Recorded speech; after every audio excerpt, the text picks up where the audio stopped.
Well, Bungie was back this week with a big mid-week update related to Buildcrafting, and that talks about mods, abilities, champions, match game modifier going bye-bye, plus also a little bit of balancing news as well. Well, today I'm going to run through all the relevant information, so let's get to it. Well, first of all, we have loadouts, so Bungie say being able to save your loadouts and easily switch between them in-game has been a long requested feature and is arriving with Lightfall next month. So taking the power of quickly switching between carefully crafted builds and making it available in-game. So here are some of the problems that the team wanted to solve. So quickly swap entire sets of gear without numerous trips to the vault or having to open a second screen.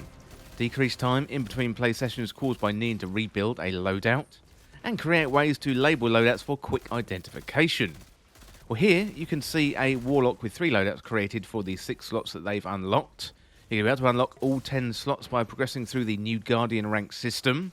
And each loadout label has an assortment of colours and icons to choose from, including Crucible, Raids, Trials, Gambit, damage types, and a whole load more. Well, next up we have mods and mod customization. So when Lightfall goes live, there's going to be a whole new ballgame of sorts. Things will be different, and you'll have a blank slate to start cooking up new builds for future adventures. Not all current builds in Destiny 2 will be possible upon launch, but there will be a healthy offering to start with, and we're also planning to expand upon buildcrafting options season over season. Well, here's some of the problems that the team wanted to solve. So cut down on time managing mods, remove limitations that create a confusing experience, like breaking down barriers to make buildcrafting fun, giving players more understandable ways to earn mods, remove the need to wait for Ada 1 to sell a specific mod that you need, and retune mods to give players more forms of expression, while also tamping down on areas of power creep. So our new mod customization screen is going to make creating your builds much easier, as you'll be able to see all of your currently applied mods and how they're affecting your stats on one screen. From here, you can quickly select different pieces of gear to start tinkering. There is also a tab at the top of the screen that you can switch over to see what perks and stats your current weapons will have, without having to switch back to your character screen. So let's talk about earning mods. Historically, mods were unblocked in various ways, but for the most part you were waiting for Ada 1 to have them in stock. We wanted to remove this waiting game and make all mods have a clear unlock path. Well, all mods will be unlocked by achieving Guardian rank 6, and most players who've spent time in the game will start out at rank 6 and instantly have all mods ready to go out the gate. New players will unlock mods as they climb through the ranks, and look out for more information on Guardian ranks coming very soon. Okay, next up, mod application details. So mod energy types are being removed, eliminating the need for 4 different versions of given armor piece for build crafting purposes. We're also converting the combat style socket into an additional mod socket for that armor slot. So that's helmet, gauntlets, etc, etc. We're also reducing the energy cost of many of those mods, helping give you more opportunities to mix and match. Additionally, armor mods that previously provided benefits to weapons based on their archetype, for example, hand cannon loader, will now instead provide benefits to weapons based on their damage type.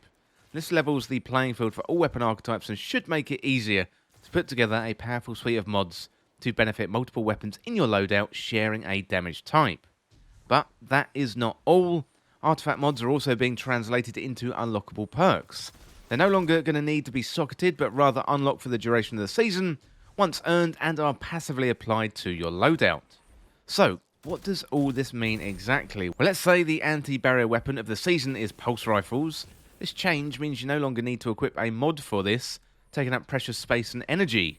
All your pulse rifles, unless they have intrinsic champion mods, will automatically have anti-barrier applied. As you can imagine, having every single artifact mod applied all at the same time would be a little bit OP, and because of that you won't be able to unlock them all at the same time. You'll have to choose which 12 perks you have active at any given time. However, we do want to make it as easy as possible to change up your builds, so resetting the artifact will not cost anything. What does this mean for Artifice Armor's extra artifact mod slot? Well, starting in Lightfall, Artifice Armor will have a new unique mod slot that grants 3 additional points to your character stats, like strength, mobility, intellect. This will help you round out your stats as you perfect your builds. Once you've got your loadout set and your mods managed, it's time to dive in, and we're making some gameplay updates to complement the above changes. Okay, next up we got game, set and match. So one thing that's always played a huge part in how you set up your builds is match game. It's been pretty much a requirement that you diversify your damage type to end up facing shields that feel hopeless to break. Want to remove this restriction and allow more freedom with how you create your builds to take advantage of the new element-specific mods. Well, to reach that goal, Match Game is being removed from the high difficulty activities, and we're making a few tweaks to how you can do damage to different types of shields. Base shield resistance to non-matching damage types across the entire game is being adjusted to 50%, and that is similar to Gambit now. We'll have some other ways for you to do some bonus damage to shields that we're going to tell you about before launch. It's going to help you synergize your perks and abilities around a single damage type, rather than diluting them across several different ones. Okay, next up we got We Are the Champions. So another thing that has a huge impact on your builds are champions. Want to make sure how you counter champions more logically.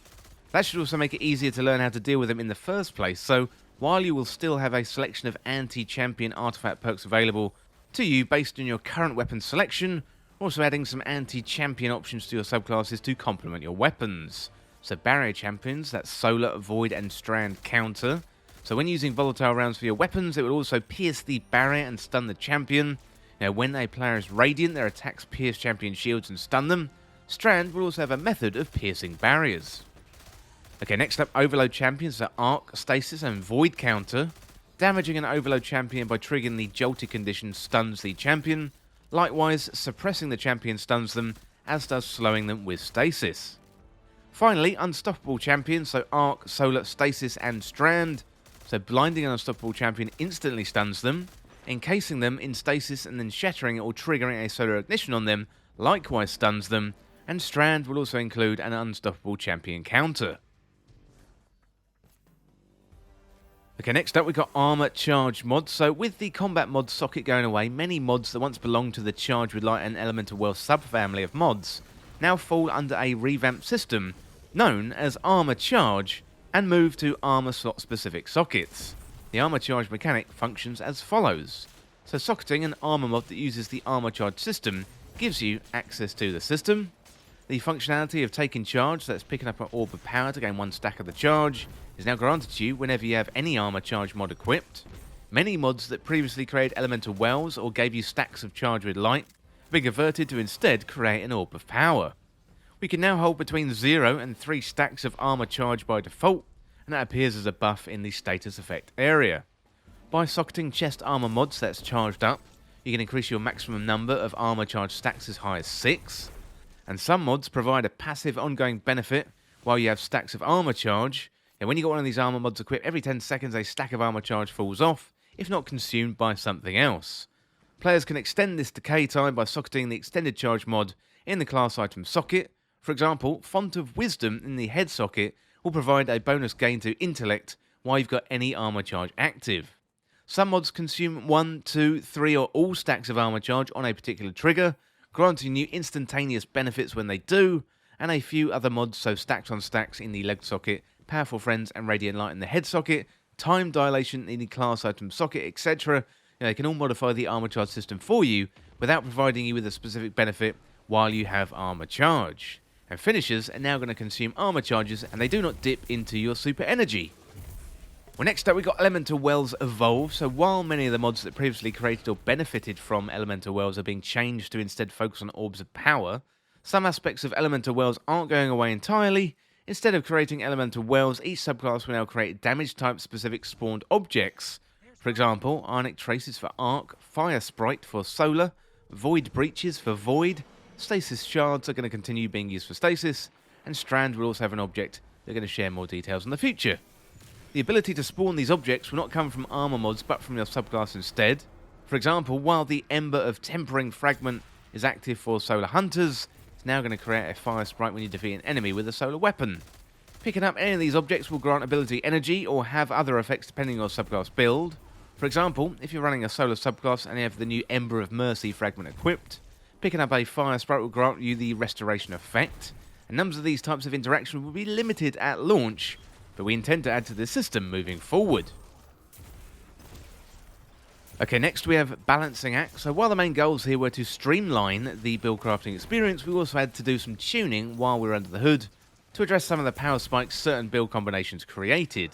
As we previously said, we looked at every single mod and some mods were changed, moved to other slots, transitioned to other abilities, or they were removed entirely. With the removal of armor energy type and the consolidation of the mechanics into armor charge, some mods became redundant and were removed, some ability energy gain stat bonuses and weapon damage bonuses from mods have been reduced, although we've also added some new mods to expand your build possibilities.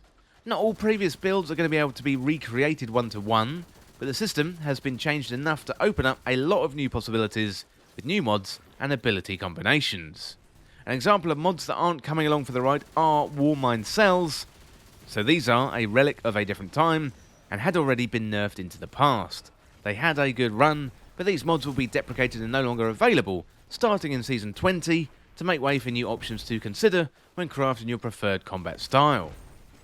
Well, finally, we have looking ahead. So we've covered a lot. We know there's going to be a lot of questions with so many changes on the horizon.